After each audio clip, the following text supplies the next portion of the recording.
tucked in the soft murmur of myth and the fading mist of time. Rome did not begin as an empire. It began with a murder.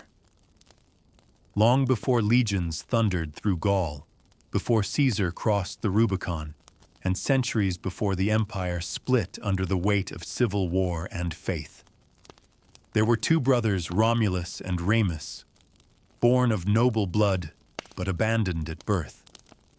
Legend says they were suckled by a she-wolf on the banks of the Tiber, raised by shepherds. They grew into fierce young men, destined to found a city. But destiny would not be shared. A dispute over the city's founding turned bloody. Romulus, seized by ambition and divine favor, killed his brother. And so, in 753 BCE, Rome was born crimsoned with blood and tempered by power.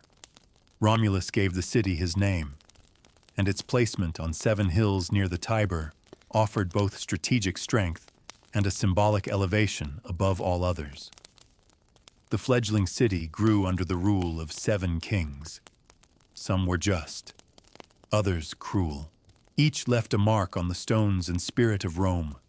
Servius Tullius, the 6th king, stood out not born of nobility, yet he reformed the military, created the census, and reshaped Roman society by wealth rather than birth.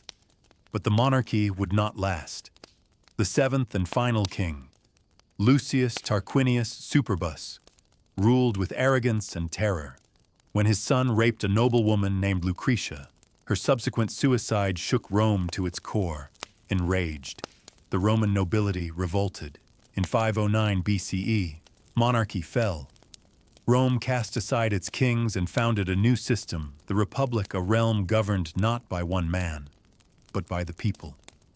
Through elected officials and shared power, in the Republic, Rome built a complex political machine. At its core were 2 consuls, elected annually to lead the state and army, each with the power to check the other. Over them loomed the Senate, composed mostly of aristocrats who guided foreign policy and finance. Yet, the system was deeply imbalanced. Power rested with the patricians, Rome's noble class, while the plebeians, the common people, had little voice.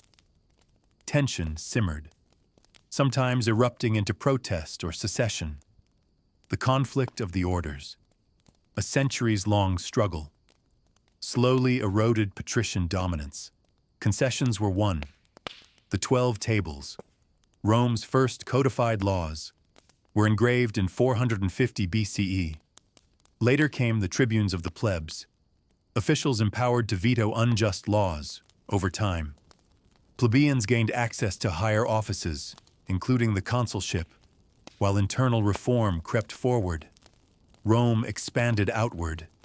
It conquered its Latin neighbors, defeated the Samnites and Etruscans, and eventually controlled the entire Italian peninsula. But true transformation came when it clashed with another great power across the sea, Carthage. The 3 Punic Wars, fought over a century, tested Rome like never before. The most legendary was the Second Punic War, and its specter was Hannibal Barca, a tactical genius. Hannibal led an army including war elephants across the Alps into Italy. His victories at Trebia, Lake Trasimene, and especially Cannae in 216 BCE, where he annihilated a Roman army of 50,000, shocked the world. Yet Rome endured, refusing to surrender. The Senate raised new legions, scorched its own land to deny Hannibal supplies, and changed its strategy.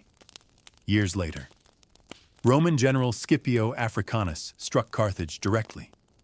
Defeating Hannibal at the Battle of Zama in 202 BCE, Rome emerged stronger, wealthier, and more dominant. By 146 BCE, in the Third Punic War, Carthage was utterly destroyed, its people enslaved, its walls pulled down, and salt, legend says, scattered upon its soil. Rome was now master of the Western Mediterranean. Victory made Rome rich. Riches made Rome fragile. With Carthage fallen and Greece subdued, Rome stood unchallenged in the Mediterranean, yet peace did not follow. Instead, success brought corruption. Provincial governors plundered lands for personal gain. Slave labor, cheap and abundant, replaced free Roman farmers, driving many into poverty.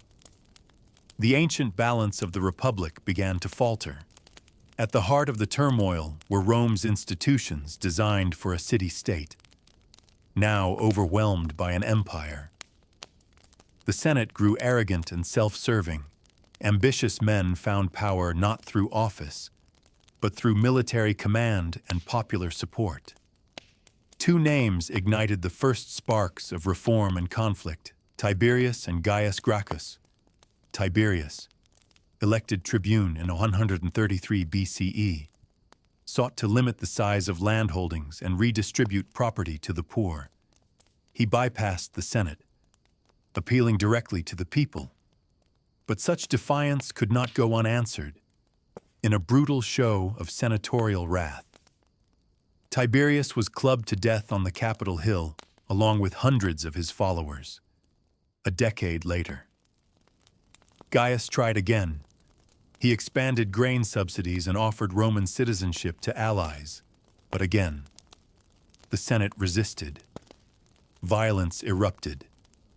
Gaius died by suicide as enemies closed in. His body was thrown into the Tiber. Their deaths marked a new Rome, one where political differences were now settled with blood. Next came Gaius Marius, a plebeian who rose through military valor. He reformed the army, recruiting landless citizens and promising land in return, but in doing so, he reshaped Roman loyalty from the Republic to generals. His rival, Lucius Cornelius Sulla, marched on Rome itself in 88 BCE, the first Roman general to do so. Civil war followed. Sulla emerged victorious, declared himself dictator, and launched a reign of terror. He executed enemies, seized property, and restructured the constitution to weaken the tribunes. Though Sulla eventually resigned, he left a dangerous precedent. Power belonged to whoever held the sword.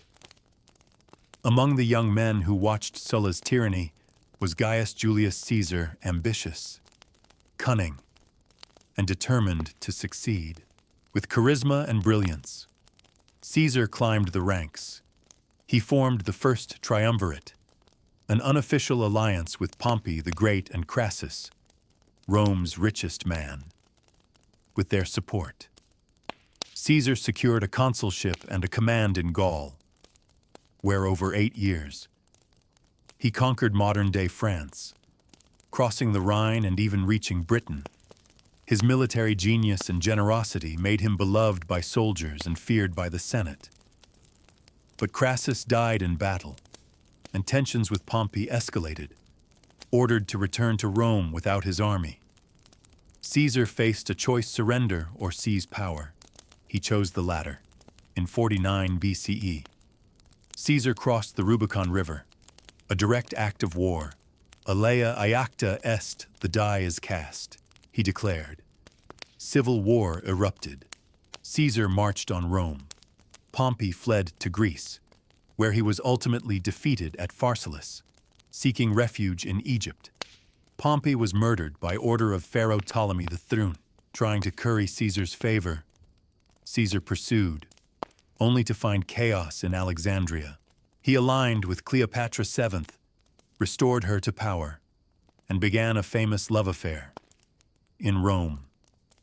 He returned a victor, declared dictator for life in 44 BCE, but absolute power bred resentment on the Ides of March.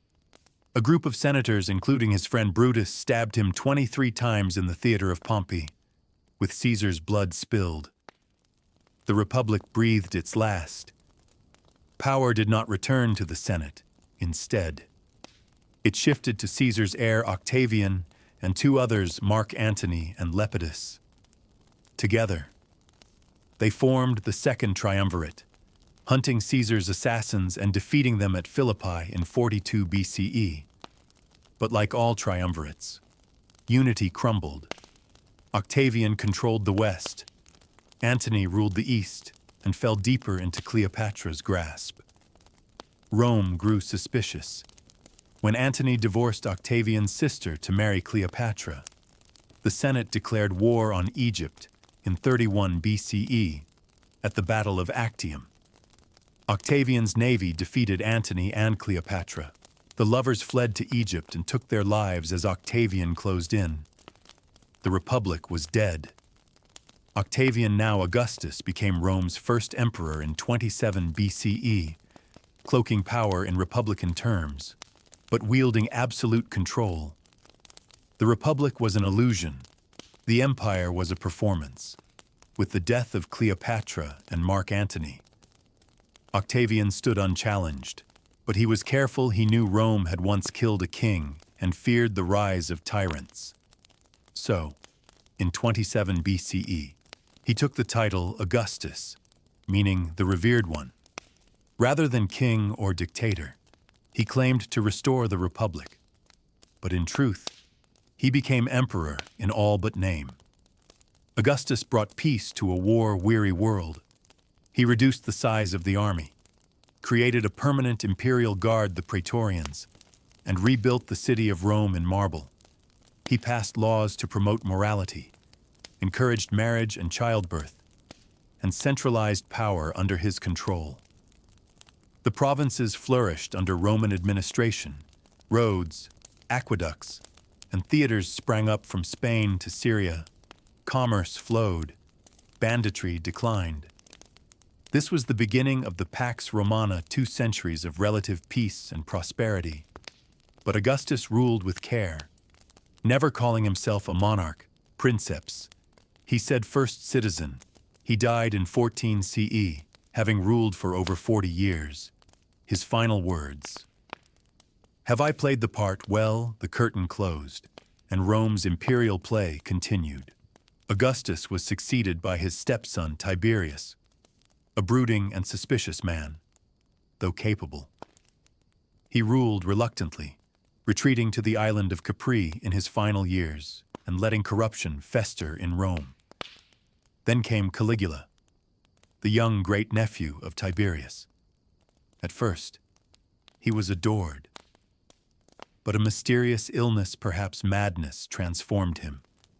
He declared himself a god, built a palace for his horse, and ruled with cruelty and paranoia. After 4 years, his own guards murdered him in a corridor of the palace. The Praetorians then elevated his uncle Claudius, a shy and scholarly man with a limp and a stammer. Surprisingly, Claudius proved effective. He expanded the empire into Britain, improved the bureaucracy, and wrote histories. But palace intrigue never slept. His wife Agrippina the Younger poisoned him to place her son, Nero, on the throne. Nero began as a promising ruler under the guidance of the philosopher Seneca, but power poisoned him. He murdered his mother, his wife, and eventually Seneca himself. In 64 CE, Rome burned for 6 days, and though Nero likely didn't cause it, many believed he watched and sang while it happened. To deflect blame, he accused Christians, then a small sect, and began horrific persecutions. Executions became spectacles. By 68 CE, the legions rose in revolt. Nero, abandoned, slit his own throat with the help of a servant, the last emperor of the Julio-Claudian line. Nero's death plunged Rome into chaos. 4 emperors rose and fell in a single year. Galba, strict and old, murdered by the Praetorians. Otho, charming and vain, suicided after defeat. Vitellius, indulgent and cruel, dragged through the streets by soldiers. Finally, Vespasian, a general from humble origins, restored order. He began the Flavian dynasty and built the most iconic symbol of Roman power, the Colosseum. The 2nd century marked Rome's golden peak, under Trajan. The empire expanded to its largest size, reaching the Persian Gulf. He built massive public works, including the monumental Trajan's Forum and Column, detailing his campaigns in Dacia. His successor, Hadrian, shifted focus inward. He withdrew from overextended borders and built Hadrian's Wall in Britain to mark the northern frontier. A lover of Greek culture, he beautified Athens and reorganized the empire's administration. Then came Antoninus Pius, who ruled in peace and justice, followed by Marcus Aurelius, the philosopher-emperor. His meditations, written during war, remain among the most powerful reflections on Stoic thought. But his reign was marked by plague and endless conflict along the Danube frontier, and in a fateful decision. Marcus named his son Commodus as heir. Commodus fancied himself a gladiator. He fought in the arena dressed as Hercules, and renamed months after himself. His reign, though bizarre and theatrical, was deadly. Assassinated in 192 CE. His death ended the dynasty. The century that followed would test Rome like never before. What cannot be held together by law will be held together by faith or fall apart. The Pax Romana was over after the murder of Commodus. The empire spiraled into chaos. From 235 CE onward, Rome entered a time of military anarchy, economic collapse, and external invasions. This was the crisis of the 3rd century, nearly 50 years of civil war, famine, plague, and over 20 emperors, most of whom died violently. Rome's borders crumbled. The Germanic tribes pushed from the north. In the east, the resurgent Persian Sassanids humiliated Roman armies inside the empire. Generals declared themselves emperors in the provinces. For a time, the empire even split in 3. The Gallic Empire in the west, Gaul, Spain, Britain, the Palmyrene Empire in the east, Syria, Egypt, and the Roman core in Italy and the Balkans. Only through the sheer will of a soldier emperor, Aurelian R. 270-275, were these fragments rejoined. Aurelian bore the title Restorer of the World, yet even he could not stop the rot. He was murdered by his own officers. Then came Diocletian in 284 CE, a man of discipline and vision. He recognized that no single ruler could manage the vast empire, so he created the tetrarchy rule by 2 senior emperors, Augusti, and 2 juniors, Caesars. He split the empire into eastern and western halves, each with its own capital, army, and administration. Taxes were standardized, the currency reformed, and state control tightened. But Diocletian also unleashed one final, savage persecution of Christians. Viewing the new faith as a threat to imperial unity, thousands died in prisons, arenas, and flames. In 305 CE, Diocletian did the unthinkable. He retired, living out his final years tending cabbages on the Dalmatian coast. The struggle for succession after Diocletian plunged Rome into another civil war. From the blood and betrayal emerged a singular figure, Constantine the Great.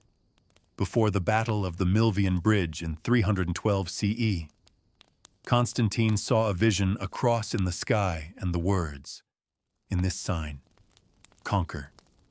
He had his soldiers paint the Christian symbol on their shields. He won. In 313 CE, Constantine issued the Edict of Milan, legalizing Christianity across the empire.